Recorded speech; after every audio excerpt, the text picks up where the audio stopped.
when I was reading this man, Think Big by Ben Carson told the story of an admission interview.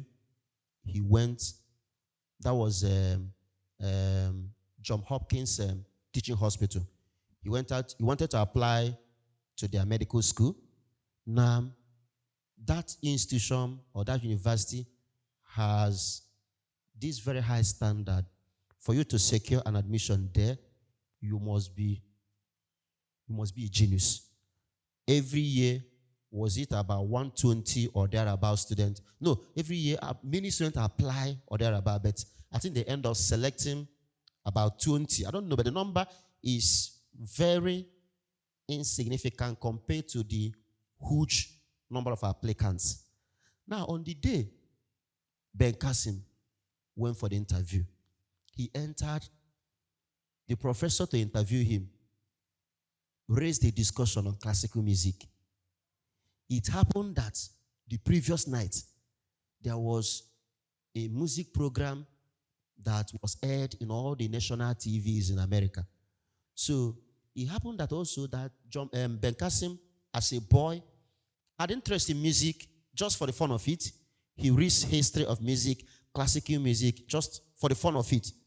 But he majored in medicine and surgery. And he became a renowned neurosurgeon.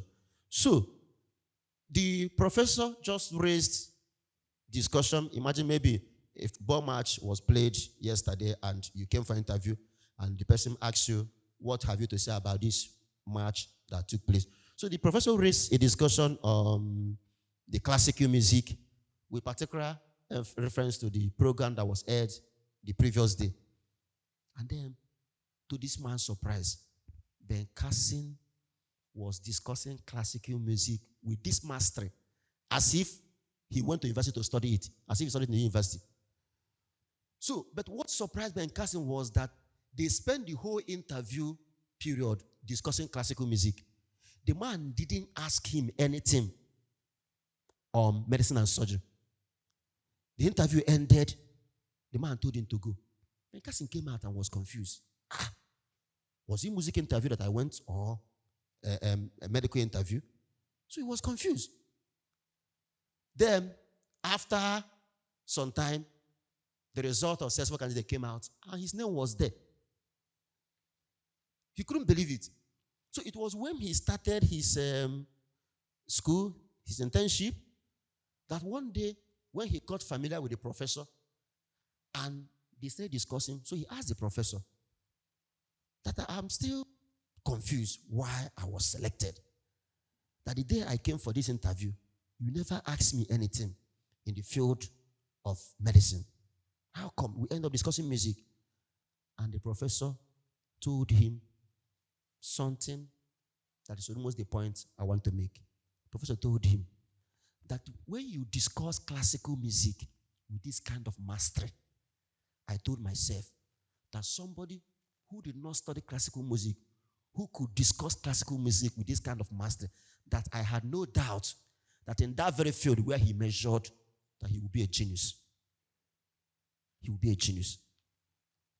That I selected you based on how you impressed me with your knowledge of classical music.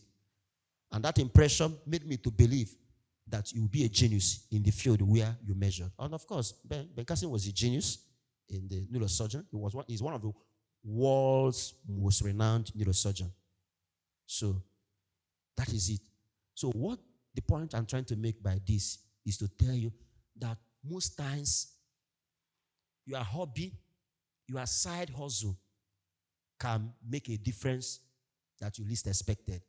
Can even create a pathway of success and survival for you.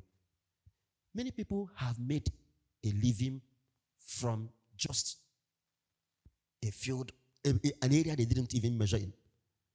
Those who are making it through skit making or thereabout, there are many of them that studied serious course in the university, some medicine, a particular woman who spent 5 years in university studying pharmacy.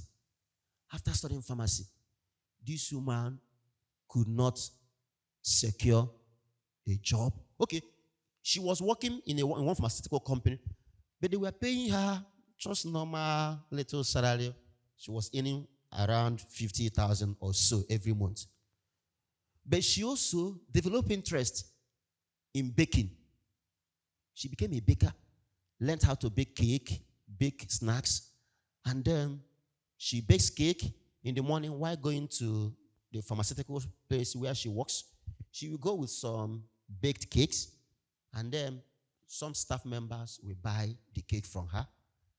And then the cake was very good, very okay. And from time to time, a staff will request for a special cake for his or her child who is celebrating birthday. And this woman will bake birthday cake for that staff. And then before long, people started giving her orders. She started getting so much order. And at the end of the month, she discovered that she was making more from this bakery that she spends only little time after work.